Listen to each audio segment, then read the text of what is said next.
Civil और criminal cases की demands कैसे अलग होती है और कौन से एरिया में आपको ज़्यादा डायनेमिक लगता है? Civil and criminal both are the very different things, but criminal cases जो है, जैसे कि देखो, लोगों को तो ऐसा लगता है कि हम कोई सीरीज देख लेते हैं, नेटफ्लिक्स पे जाए कोई वेब सीरीज हम्म, देख ले, या कोई मूवीज़ है, तो हम्म, उसमें तो आपको ऐसी वकालत दिखाई देगी कि फिर ऐसा है कि मुझे क्रिमिनल काम करना है ना, कोई मर्डर करके आएगा, कोई रेप हम्म, करके आएगा, उसको छुड़ाऊंगा। बट यहाँ पे एज अ लॉयर मैं आपको एक चीज़ बोलना चाहूँगा। At the time of doing a criminal practice आपको 2 या 3 लॉज के आगे जाना नहीं पड़ता है। हम्म, जैसे कि अभी इंडियन पिनल कोड जो अभी भारतीय न्याय संहिता बन चुका है, हम्म, या भारतीय न्याय संहिता से अगर आपको डिफर करना है तो फिर वो साक्ष्य संहिता जाता है जो एविडेंस एक्ट है। सो ओके, 2 या 3 एक्ट जो है वो basic for the criminal cases है। हालांकि सिविल केसेस में आपको बहुत सारे एक्ट्स है, हम्म, बहुत सारे बुक्स है, हम्म, और बहुत ज़्यादा पढ़ना पड़ता है। तो हार्डवर्क अगर हम लोग बोले हम्म, तो it is in the civil matters for a hmm, lawyer, और पैशनेट वर्क अगर बोले तो दोनों भी है। लोगों के लिए ऐसा है कि पीपल में थिंक दैट क्रिमिनल एडवोकेसी जो है वो क्रीम एडवोकेसी है। It's also myth that criminal advocacy is cream advocacy for a lawyer.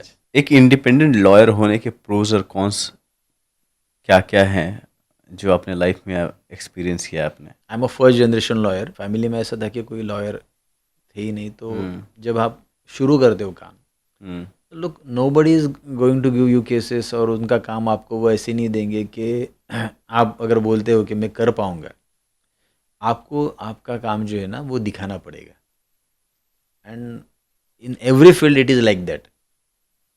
मतलब अगर सचिन तेंदुलकर अपने मुंह से बोल दे कि मैं कितना अच्छा प्लेयर हूँ, हम्म, तो आपका उसका लेक्चर नहीं सुनना नहीं सुनना, है ना। करेक्ट, कोई और बोलेगा ना आप उसकी उस बैट नहीं बोलना चाहिए। हाँ, वो उसका काम स्टेडियम पे बोलेगा, जाएगा, वो करेक्ट, खेलेगा, वो सेंचुरी मारेगा, डबल सेंचुरी मारेगा, फिर आपको समझेगा। तो correct, same thing is with the lawyer.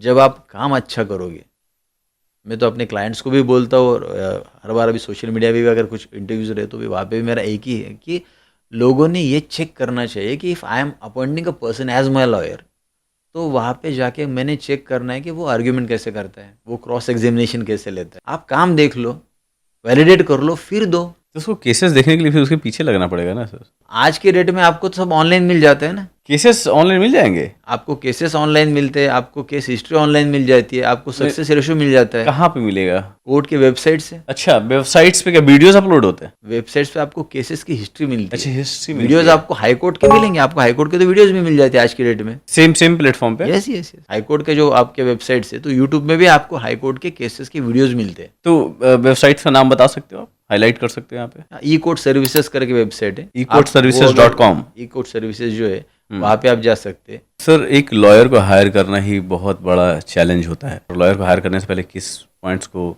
मुझे देखना है? देखिए, जैसे अभी हम लोग बात कर रहे थे कि एक्सपीरियंस मैटर करता है, hmm, the very first thing, but it doesn't mean कि आप कब से एडवोकेसी में हो या आप वकालत कब से कर रहे हो, इससे कुछ नहीं होता है।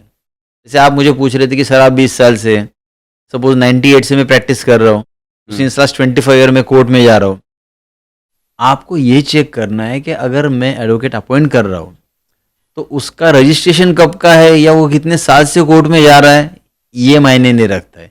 इंपॉर्टेंट पॉइंट इज दैट कि उसने काम क्या किया है। अगर वो कोर्ट में जाके काम कर रहा है, if is presenting himself in a court for the people, जिसमें उसका सक्सेस रेशो क्या है, उसने आज तक कौन से केसेस हैंडल किए हैं, मेरा जो प्रॉब्लम है वैसा केसेस ने हैंडल किया है क्या।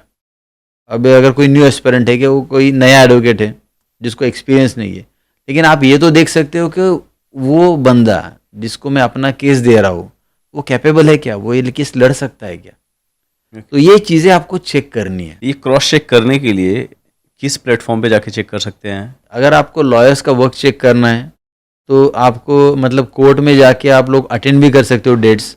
अगर आपको इन्फॉर्मेशन चाहिए कि उस लॉयर के कोर्ट में कौन से डेट्स चालू है, या इन्फॉर्मेशन कोर्ट की चाहिए, तो ई कोर्ट जो वेबसाइट है कोर्ट की, वहाँ पे आप चेक कर सकते हो। या अगर बॉम्बे हाई कोर्ट की हम लोग बात करें तो बॉम्बे HighCourt.nic.in करके बॉम्बे हाई कोर्ट की वेबसाइट है, वहाँ पे आप चेक कर सकते हो। ये search by name of the lawyer भी होता है, आप एडवोकेट का नाम डाल के भी चेक कर सकते हो। या किसी लॉयर को आप पर्सनल मीटिंग लेके आप उनसे रिक्वेस्ट भी कर सकते हो कि सर जी आपका जब कोई केस रहेगा तो we just want to hear हमको ये पढ़ना है, ये सुनना है या केस अटेंड करनी है, जिससे क्या हो जाएगा ना कि you will get the knowledge कि वो एक्चुअली कैसे काम करते हैं। अगर आपको ये भी नहीं करना है तो आप एक काम कर लो, आप पहले एक बार जाके मिल लो, कंसल्टिंग ले लो। आपको कोई केस रनिंग केस है, उसका फाइल लेके उनको दिखा दो।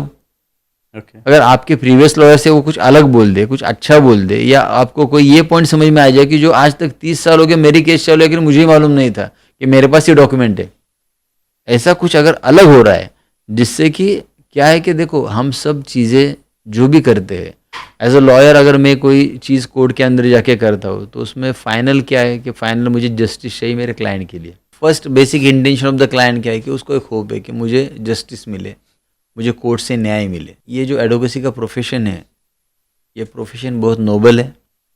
यहाँ पे आपको लोगों के लिए काम करने का मौका मिल रहा है, और अगर हमको किसी को न्याय देना है, लोगों के लिए काम करना है, या if it's a right to fight for a justice for a common people, तो वो इस तरीके से होना चाहिए।